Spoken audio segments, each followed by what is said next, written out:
Smart meter થી તમને વાંધો શું છે? આ સવાલનો જવાબ આની પહેલા પણ મેં અનેક વિડીયો દ્વારા આપ્યો છે, પણ ફરીવાર હવે એવી સિચ્યુએશન ઊભી થઈ છે કે ફરીવાર લોકોને જણાવવું પડી રહ્યું છે કે સ્માર્ટ મીટરમાં તકલીફ શું છે. શા માટે? તો કે 29 તારીખે જૂનાગઢમાં મળેલી એન્જિનિયર્સ એસોસિએશનની મીટિંગમાં ઉર્જા મંત્રીએ એવું નિવેદન આપ્યું કે સ્માર્ટ મીટર તો અમે લગાવીને જ રહીશું. ગુજરાતના દરેક ઘર, ઓફિસ, કારખાના દરેક જગ્યાએ સ્માર્ટ મીટર લાગીને જ રહેશે. આવું નિવેદન આવ્યું ત્યારબાદ ફરીવાર સ્માર્ટ મીટરનો વિરોધ સોશિયલ મીડિયા ઉપર પૂરજોશમાં થઈ રહ્યો છે. ઘણા લોકો હાલ કમેન્ટમાં કહી રહ્યા છે કે અમારે તો સ્માર્ટ મીટર લગાવ્યા બાદ બિલ જેટલું આવતું હતું એટલું જ આવી રહ્યું છે. ઘણા લોકો તો એવો પણ દાવો કરી રહ્યા છે કે બિલ પહેલા કરતા ઓછું આવી રહ્યું છે. તમે ખોટો વિરોધ કરી રહ્યા છો, લોકોને ગેરમાર્ગે દોરી રહ્યા છો. તો ઘણા લોકો એવી પણ કમેન્ટ કરી રહ્યા છે કે પહેલા કરતા બિલ બમણું આવી રહ્યું છે. પહેલા જ્યાં 500 રૂપિયા બિલ આવતું હતું, હવે અમારે 800 રૂપિયા રિચાર્જ કરાવવું પડી રહ્યું છે. તો આ ત્રણેયમાંથી કોણ સાચું બોલી રહ્યું છે એના ઉપર હાલ વાત કરવી નથી. આપણે વાત કરીએ કે આપણા વિરોધના મુદ્દા કયા કયા છે. શા માટે સ્માર્ટ મીટરને અમે નકારી રહ્યા છીએ, શા માટે સ્માર્ટ મીટર નુકસાનકારક છે, એની આજે વાત કરવી છે. તો પહેલી વસ્તુ તો હું એ ક્લિયર કરી દઉં કે આ વિડીયોમાં હું જે તમને વિસ્તૃત માહિતી આપી રહી છું એને તમારે જેમ ઉપયોગ કરવો એમ કરી શકો છો. આ વિડીયોને જેટલો ફેલાઈ શકે એટલો ફેલાવી શકો છો. આ વિડીયોમાં આપેલી માહિતીનો ઉપયોગ કરીને તમે જાતે વિડીયોઝ બનાવીને લોકોમાં સ્પ્રેડ કરી શકો છો. કારણ કે હવે પછી આ મુદ્દે હું કદાચ વિડીયો નહીં બનાવી શકું. આ મારો સ્માર્ટ મીટર ઉપર લાસ્ટ વિડીયો છે અને વિસ્તૃત વિડીયો છે જેમાં હું તમને વિસ્તૃત રીતે જણાવી રહી છું કે શા માટે આ સ્માર્ટ મીટર આપણને નુકસાન કરશે. તો પહેલી વસ્તુ, બિલ વધારે આવી રહ્યું છે, ઓછું આવી રહ્યું છે, એ વિરોધનો મુદ્દો છે જ નહીં. બિલ કેટલું આવે છે, કેટલું નથી આવતું, એ તો મીટર રીડિંગ ઉપર છે અને તમારા યુઝ ઉપર છે. અને કદાચ ટેકનિકલ ગ્લિચ હોય તો કોકને બિલ વધારે આવે, કોકને ઓછું આવે, એટલે અહીંયા એ વિરોધનો મુદ્દો જ નથી. વિરોધના મુદ્દા શું છે એ તમે શાંતિથી સમજી લો, જાણી લો અને લોકોને પણ જણાવી દો, જેથી તમારી સામે જ્યારે લોકો તમને સવાલ પૂછે કે શા માટે સ્માર્ટ મીટરને લઈને આટલો ઉહાપોહ કર્યો છે, ત્યારે તમારી પાસે ચોક્કસ જવાબ હોવો જોઈએ. તો આ સ્માર્ટ મીટરને નકારવાનું પહેલું કારણ એ છે કે આ સ્માર્ટ મીટર પ્રીપેડ છે. પ્રીપેડ, જેમ કે આપણે પહેલા રિચાર્જ કરીએ પછી આપણો ફોન વાપરીએ, એવી જ રીતે વીજળીને પણ તમારે પહેલા રિચાર્જ કરવી પડશે પછી જ વાપરવા મળશે. હવે ઘણા લોકો અહીંયા કહી રહ્યા છે કે શું તમે મોબાઈલ રિચાર્જ નથી કરાવતા? મોબાઈલમાં બેલેન્સ કરાવી શકતા હોય તો વીજળીનું બેલેન્સ ના કરાવી શકો, એવું કેમ? શા માટે અહીંયા જ વિરોધ કરો છો? તો આ તર્કનો જવાબ એ છે ભાઈ કે મોબાઈલમાં તમે રિચાર્જ ન પણ કરાવો, 15-20 દિવસ, મહિના, 2 મહિના તો ચાલે. મોબાઈલ વગર કોઈની જિંદગી અટકી જતી નથી. એમ છતાં પણ જો બહુ જ જરૂરિયાત હોય તો તમે બાજુવાળાનો મોબાઈલ લઈ શકો, કોઈનું વાઈફાઈ યુઝ કરીને પણ તમે ઇન્ટરનેટ વાપરી શકો. પણ જો વીજળી નહીં હોય તો તમે 2 દિવસ પણ કામ ચલાવી શકશો? ખાસ કરીને બળબડતા ઉનાળામાં બહાર 40-45 ડિગ્રી સેલ્સિયસ તાપમાન હોય અને તમે ઘરમાં પંખો પણ ચાલુ ના કરી શકો તો કેવી પરિસ્થિતિ સર્જાય એનું તમે એક વખત ઇમેજિન કરી લેજો. પછી આ તર્ક આપજો કે મોબાઈલ રિચાર્જ પોસાય છે તો પછી આ પ્રીપેડ કેમ નથી પોસાતું. અને બીજું, તમે સદ્ધર છો, તમારે એકધારી આવક છે, તમે ખૂબ સારા હોદ્દા ઉપર છો, સારી નોકરી કરો છો, તમારે કોઈ વાંધો નથી એટલે તમને એવું લાગતું હશે કે આખી દુનિયા સુખી છે, તો એવું નથી હોતું ભાઈ. જે રોજનું કરીને રોજ કમાઈને ખાવા વાળા લોકો છે એને હજી એ પ્રોબ્લેમ છે. એ લોકો મોબાઈલમાં પ્રીપેડમાં રિચાર્જ કરે અને પછી વીજળી વાપરે, આ એમની સાથે એક જાતનો અન્યાય જ છે.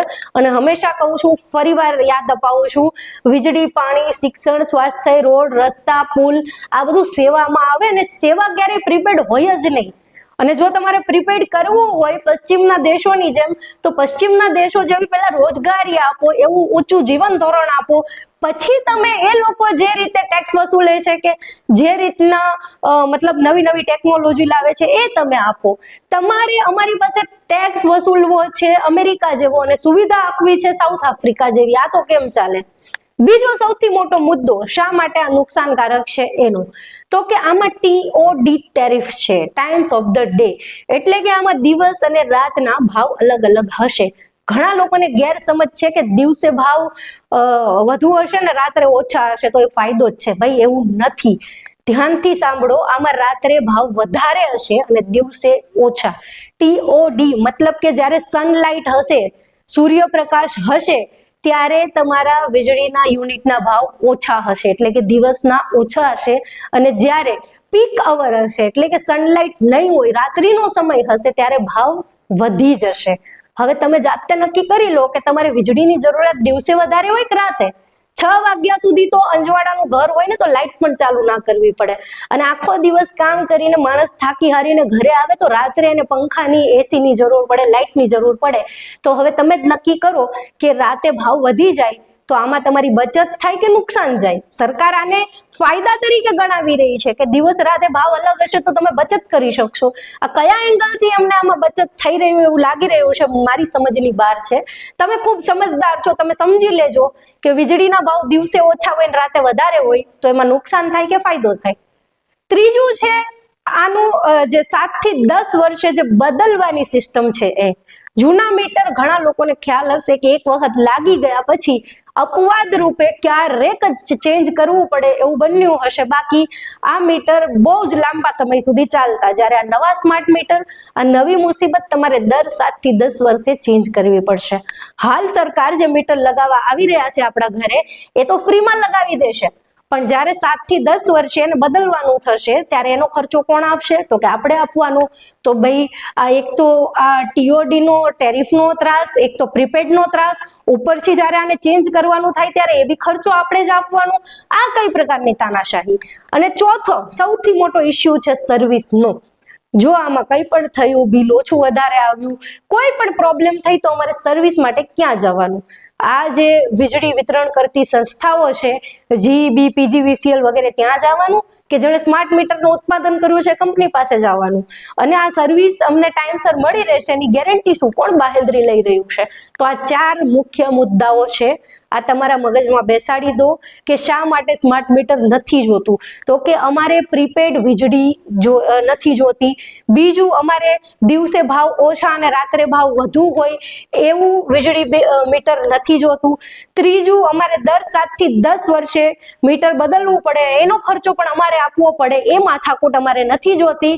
અને ચોથું, સર્વિસ માટે અમારે દર ભટકવું પડે, ઘડીક આ ઓફિસે, ઘડીક પેલી ઓફિસે, કોલ કરીએ કોઈ ઉઠાવે નહીં. આ સિચ્યુએશન પણ અમારે ફેસ નથી કરવી, એટલે અમારે સ્માર્ટ મીટર નથી જોતું. બિલ ઓછું આવે, વધારે આવે, અહીંયા મુદ્દો જ નથી. આ 4 મુદ્દા છે. આ 4 મુદ્દાને મગજમાં બેસાડી લેજો. હવે આ સિવાય સ્માર્ટ મીટરના ફાયદા શું છે? ઘણા લોકો કહેશે નકરા ગેરફાયદા જ ગણાવો છો, તો ફાયદા વિશે તો વાત કરો, તો હું તમને ગણાવી દઉં કે આનો ફાયદો શું છે. તો ફાયદો એ છે કે હવે તમે કેટલું બિલ વાપર્યું, તમે કેટલા યુનિટ યુઝ કર્યા, એ તમે તમારા મોબાઈલમાં, એપ્લિકેશનમાં જોઈ શકશો. આ એકમાત્ર એનો ફાયદો છે.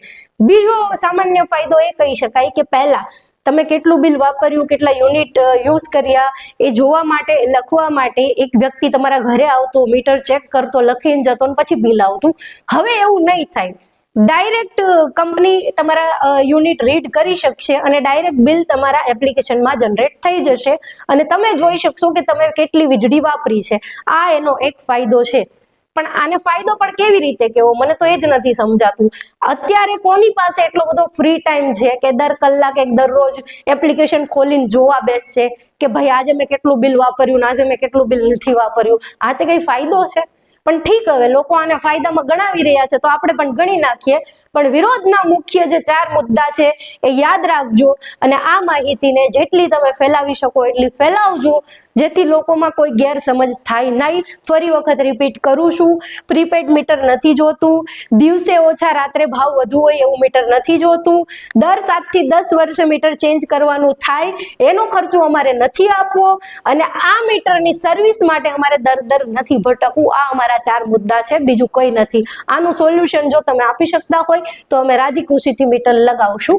અને આ મારો સ્માર્ટ મીટર પર લાસ્ટ વિસ્તૃત વિડીયો છે. એની પહેલા કે હટી જાય કે આ માહિતી હું બીજી વાર તમને ન આપી શકું, એની પહેલા આનો તમારે જેમ ઉપયોગ કરવો એમ કરી લેજો. Thank you.